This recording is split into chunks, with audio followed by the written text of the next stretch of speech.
అధ్యక్ష, గౌరవనీయులు deputy CM గారు, ఫైనాన్స్ మినిస్టర్ గారు బడ్జెట్ పైన చాలా క్లుప్తంగా వివరణతో కూడిన సమాధానం చెప్పారు.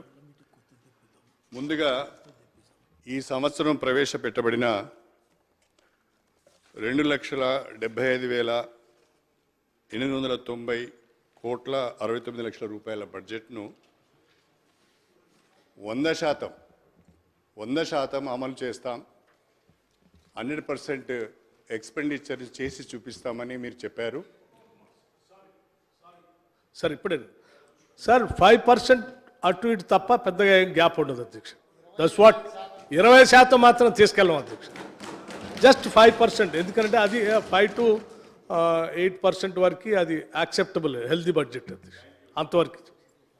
థ్యాంక్ యూ భట్టి గారు, కనీసం ఆ మాటకైనా వచ్చారు. మీరు 100% చేస్తారేమని అనుకున్నాను, పక్కన సీఎం గారు ఉన్నారు కదా, 100% చేస్తారేమో అనుకున్నాను. కానీ చాలా ముందు జాగ్రత్తగా 5 to 10% అటు ఇటు అని చెప్పేస్తున్నారు అంటే అర్థమైపోయింది.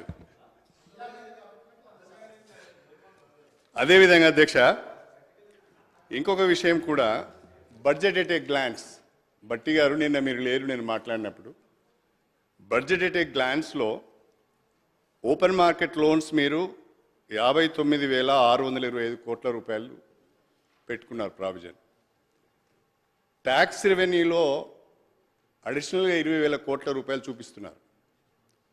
1,18,000 కోట్లకు గాను 1,38,000 కోట్లు చూపిస్తున్నారు. ఓపెన్ మార్కెట్ లోన్స్ దాదాపు 60,000 కోట్లు తీసుకున్న తర్వాత ట్యాక్స్ రెవెన్యూ 20,000 కోట్ల రూపాయలు పెంచి చూపించిన తర్వాత కూడా ఫిస్కల్ డిఫిసిట్ 53,000 కోట్లు వస్తున్నది. ఇది ఒక్కసారి మీ ఫైనాన్స్ అఫీషియల్స్ నుంచి మాట్లాడి, ఈ రకంగా మనము దాదాపుగా 80,000 కోట్లు రెండు కలిపి 80,000 కోట్ల రూపాయల అడిషనల్ రెవెన్యూ అందామా లోన్స్ అందామా తెచ్చుకున్న తర్వాత కూడా 53,000 కోట్ల డిఫిసిట్ కనిపిస్తున్నది. అంటే గత సంవత్సరం ప్రభుత్వం ప్రవేశపెట్టినప్పుడు 33,000 ఫిస్కల్ డిఫిసిట్ ఉంది, 33,000 కోట్ల రూపాయల ఫిస్కల్ డిఫిసిట్ ఉంది. ఇవన్నీ మీరు చేసిన తర్వాత కూడా 53,227 కోట్ల రూపాయల ఫిస్కల్ డిఫిసిట్ వస్తున్నది. దీనిపైన కొంచెం మీరు మాకు వివరంగా చెప్తే బాగుంటుంది అని చెప్పి ఈ సందర్భంగా తెలియజేస్తున్నా. రెండవది అధ్యక్ష, మీరు 2 లక్షల ఉద్యోగాలు కొత్తగా ఏర్పాటు చేస్తాం, జాబ్ క్యాలెండర్ను ప్రకటిస్తా అన్నారు. మేము అడుగుతున్నది జాబ్ క్యాలెండర్ మాత్రమే. బయట నిరుద్యోగులు చూస్తున్నది కూడా జాబ్ క్యాలెండర్ కొరకే. 2 లక్షల ఉద్యోగాలను ఒక సంవత్సరంలో ఏ రకంగా భర్తీ చేయబోతున్నారు, ఎప్పుడు నోటిఫికేషన్స్ ఇవ్వబోతున్నారు, బ్రేకప్ ఏ రకంగా ఉంటున్నది అని బయట ఎదురు చూస్తున్నారు.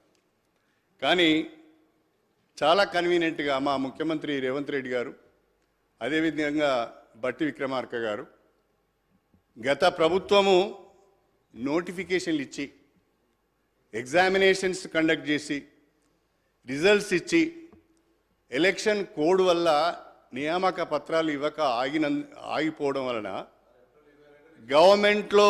గవర్నమెంట్లోకి మీరు వచ్చిన తర్వాత ఇవన్నీ కూడా నోటిఫికేషన్లు మేమే ఇచ్చాం, పరీక్షలు మేమే నిర్వహించాం, ఇవన్నీ కూడా మేమే చేసామని మీరు మీ క్రెడిట్ బాక్స్లో వేసుకోవడం సరిగా లేదు. ఇవన్నీ కూడా ఒక్క నోటిఫికేషన్ ఇవ్వలేదు. ఇవ్వకుండానే ఈ ఉద్యోగాలని కాంగ్రెస్ పార్టీ ఇచ్చినట్టుగా మీ అకౌంట్లో వేసుకుంటున్నారు. ఎవరు అధ్యక్ష సార్, మేము ఎక్కడ కూడా ప్రతి నియామక కార్యక్రమంలో నేను హైదరాబాద్ ఇన్ఛార్జ్ మంత్రికి పాల్గొన్న అధ్యక్ష. ఎక్కడ ముఖ్యమంత్రి గారు కానీ ప్రభుత్వం కానీ మేము నోటిఫికేషన్ అని చెప్పలేదు. మీ నిర్లక్ష్యం కారణంగా ఏప్రిల్ 22 వేసారు నిన్న పోలీస్ కార్మికులు.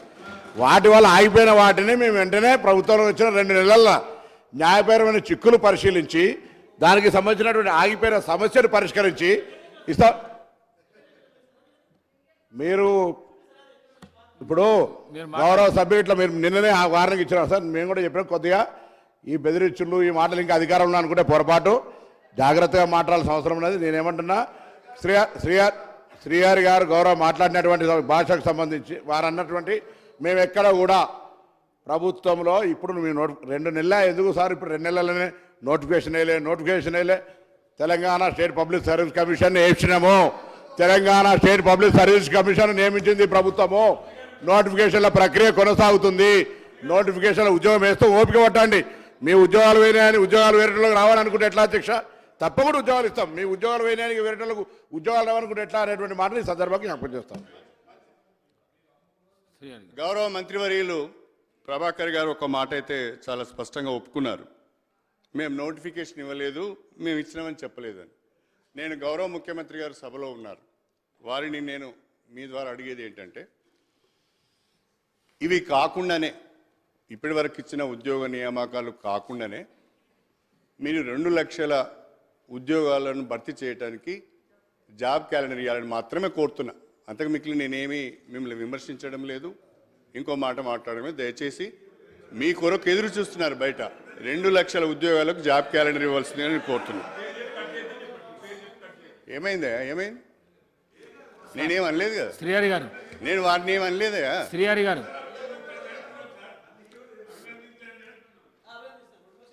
శ్రీహరి గారు.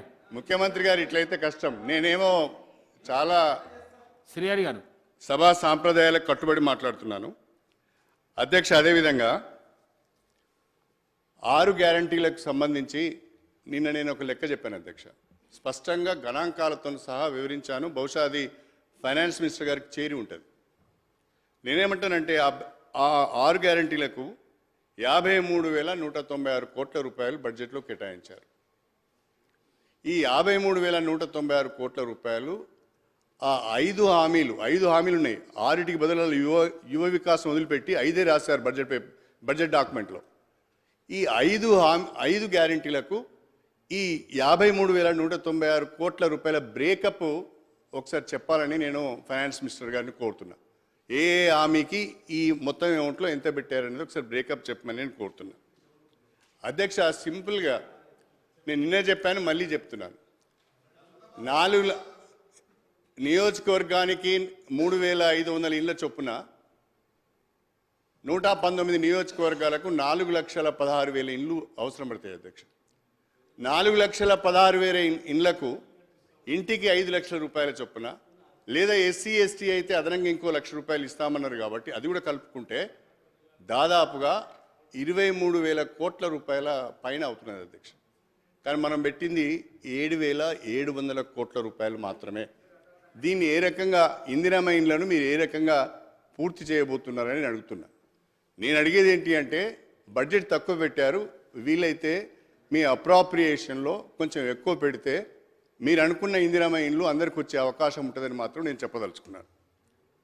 అదేవిధంగా అధ్యక్ష, ప్రధానంగా మా సోదరులు బట్టి విక్రమార్క గారు డిప్యూటీ సీఎం అయ్యారు, ఫైనాన్స్ మినిస్టర్ కూడా అయ్యారు. కాబట్టి కాంగ్రెస్ పార్టీ మేనిఫెస్టోలో పొందుపరిచిన విధంగా డాక్టర్ బిఆర్ అంబేద్కర్ గారి అభయహస్తం ఎస్సీ ఎస్టీలకు సంబంధించి ప్రతి ఒక్కరికి 12 లక్షల రూపాయల చొప్పున ఆర్థిక సాయం చేస్తామన్నారు. తప్పకుండా బట్టి విక్రమార్క గారు ఫైనాన్స్ మినిస్టరే కాకుండా దళిత సామాజిక వర్గానికి చెందిన వ్యక్తి కాబట్టి మా పట్ల, లేకుంటే ఈ వర్గాల పట్ల తప్పకుండా ప్రేమ ఉంటుంది, బడ్జెట్ ఉంటుందని అనుకున్నాను. కానీ ఎక్కడ కూడా మీ డాక్యుమెంట్లో చెప్పమ్మా, సార్ని అడగండి.